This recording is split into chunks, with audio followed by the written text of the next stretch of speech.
오늘 아침 우리 같이 묵상하면서 은혜 나누실 하나님의 말씀은 구약성경 사무엘상 1장 5절 말씀입니다. 한나에게는 갑절을 주니 이는 그를 사랑함이라. 그러나 여호와께서 그에게 임신하지 못하게 하시니. 아멘. 사사들이 치리하던 끝자락의 시대. 그렇다면 이 시기는 자기의 생각이 옳다고 여겨지면 그렇게 움직이는 것이 극에 달할 때입니다. 그래서 그때는 하나님께서 아론의 자손들을 제사장 삼아서 당신 앞에 제사 드리게 한 것까지도 사사기 17장으로 18장을 보면 미가가 레위인을 제사장 삼아 자신의 집에서 제사를 드리고 또 단지파도 그 미가의 집에 있는 제사장을 데려다가 자기 지파의 제사장을 삼은 것을 보면 그 시절 하나님을 향한 신앙이 어떠했는가를 미루어 짐작할 수 있는 것입니다. 그런 때 대부분의 사람들의 신앙이 자기들 편리한 대로 신앙생활을 하던 그때에 엘가나라 하는 사람의 신앙의 자세는 하나님께서 기뻐하실 모습인 것입니다. 그것은 그가 매년 실로에 올라가서 하나님께 예배하며 제사를 드렸다는 것을 보면 알 수 있는 것입니다.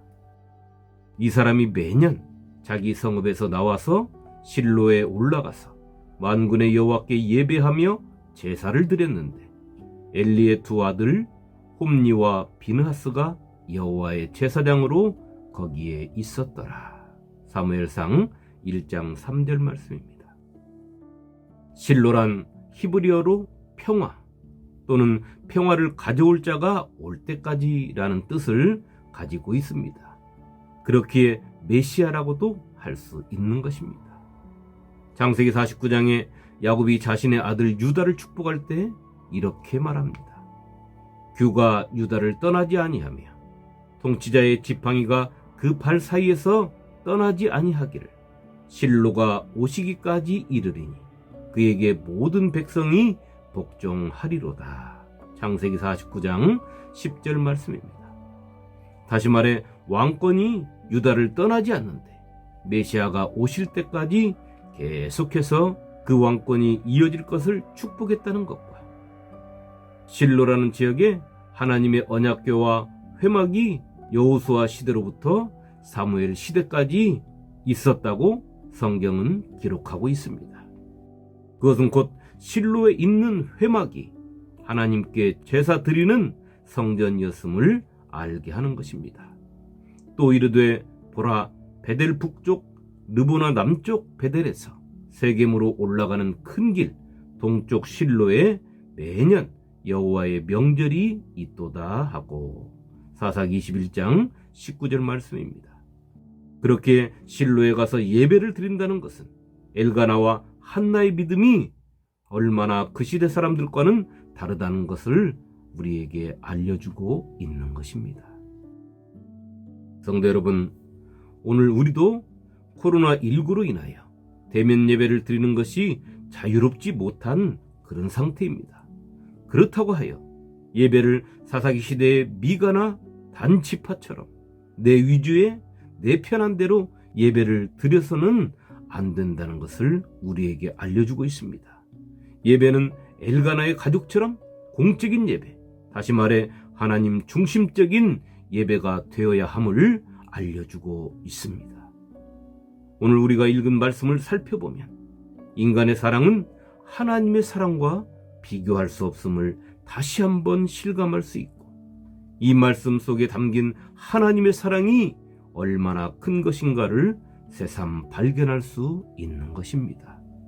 한나의 기도, 한나가 아이 낳지 못하여 하나님께 기도하여 아이를 낳았다는 이야기, 한나가 하나님께 서원하여 낳은 아이가 사무엘이라는 이스라엘의 마지막 사사요 대선지자라는 이야기는 우리 모두가 너무 잘 알고 있는 것입니다.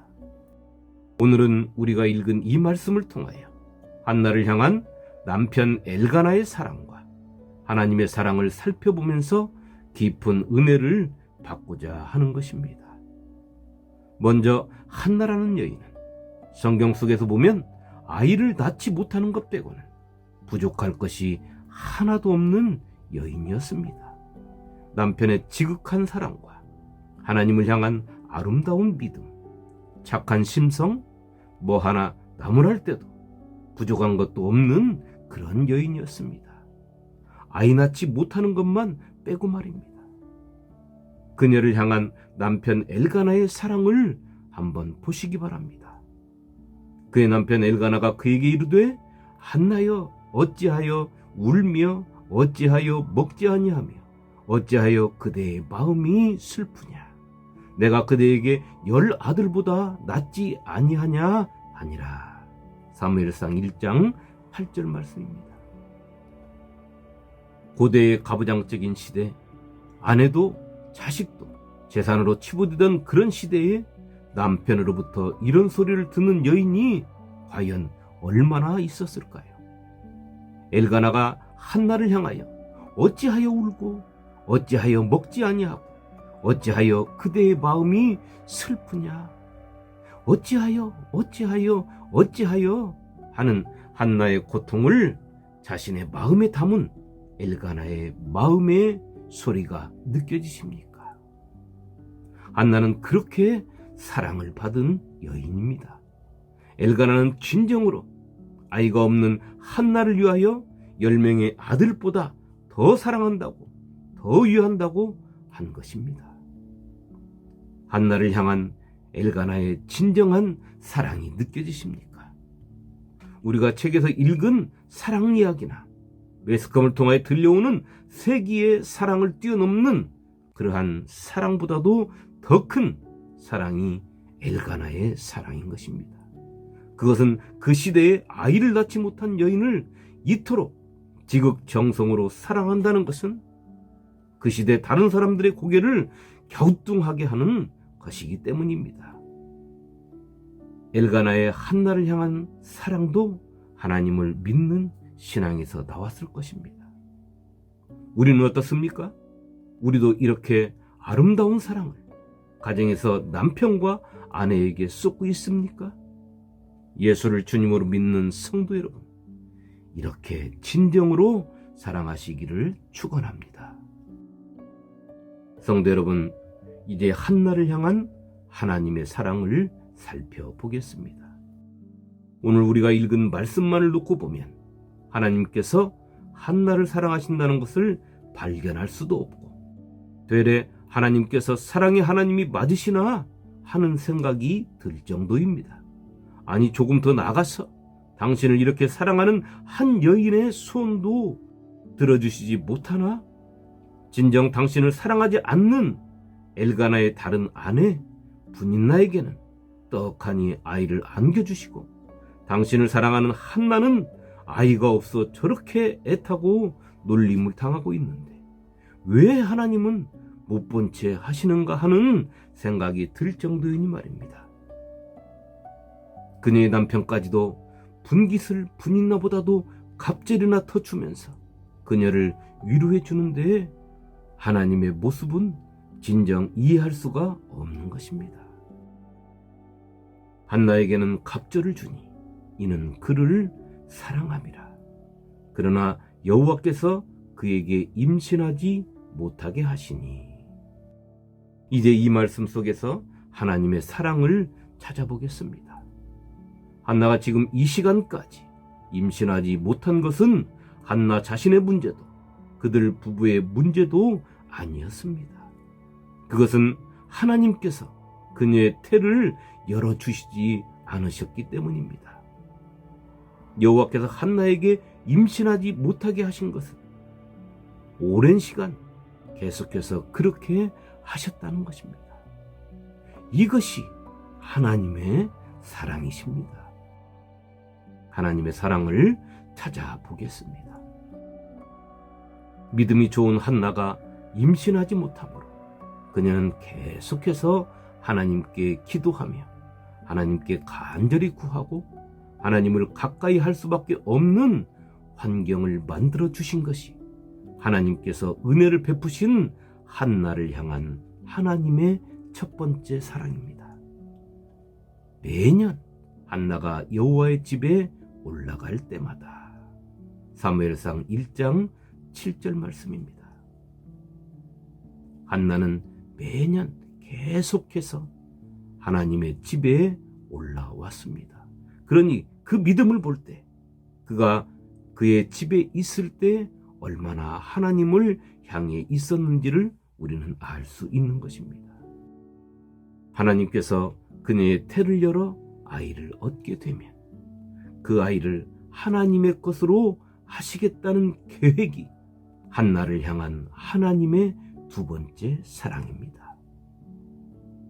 하나님께서 그녀의 태를 열지 않으심으로 그녀가 하나님 앞에 서원하여 자신에게 주신 아이를 하나님께 드리겠다는 믿음의 성숙을 이루게 하신 것이 한나를 향한 하나님의 세 번째 사랑입니다. 한나가 마음이 괴로워서 여호와께 기도하고 통곡하며 서원하여 이르되, 만군의 여호와여, 만일 주의 여종의 고통을 돌보시고 나를 기억하사 주의 여종을 잊지 아니하시고 주의 여종에게 아들을 주시면 내가 그의 평생에 그를 여호와께 드리고 삭도를 그의 머리에 대지 아니하겠나이다. 사무엘상 1장 10절로 11절 말씀입니다. 하나님을 향한 믿음이 좋은 가정에 하나님께서는 그들의 예배를 영광으로 받으시고 최고의 선물을 주시고자 하신 것이 한나를 향한 하나님의 네 번째 사랑입니다. 사무엘이 자라매 여호와께서 그와 함께 계셔서 그의 말이 하나도 땅에 떨어지지 않게 하시니 단에서부터 브엘세바까지의 온 이스라엘이 사무엘은 여호와의 선지자로 세우심을 입은 줄을 알았더라. 사무엘상 3장 19절로 20절 말씀입니다.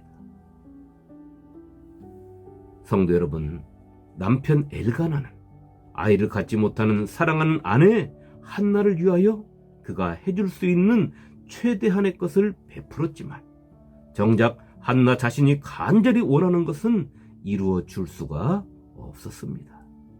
그러나 하나님께서는 그녀의 소원뿐만이 아니라 그녀와 그의 가정에 가장 귀한 영광을 입혀주신 것입니다.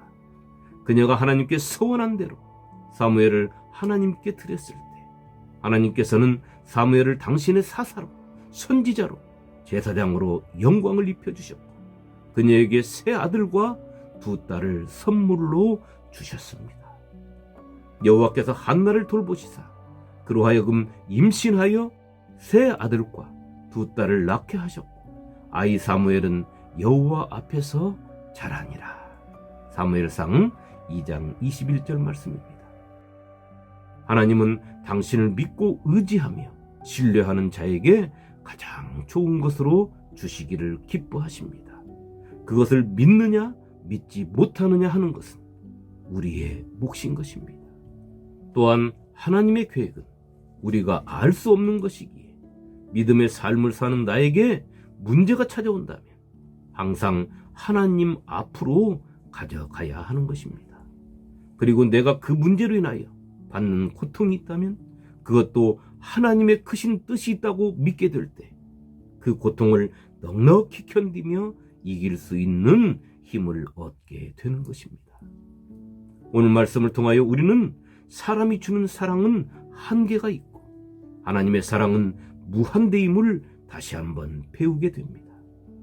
오늘 하루 유한한 사랑을 하며 유한한 사랑을 받는 것에 목을 매는 삶이 아니라 예수 안에서 무한대의 사랑을 받으며 무한대의 사랑을 실천하며 사는 복된 성도의 삶이 되시기를 주님의 이름으로 축원합니다. 아멘.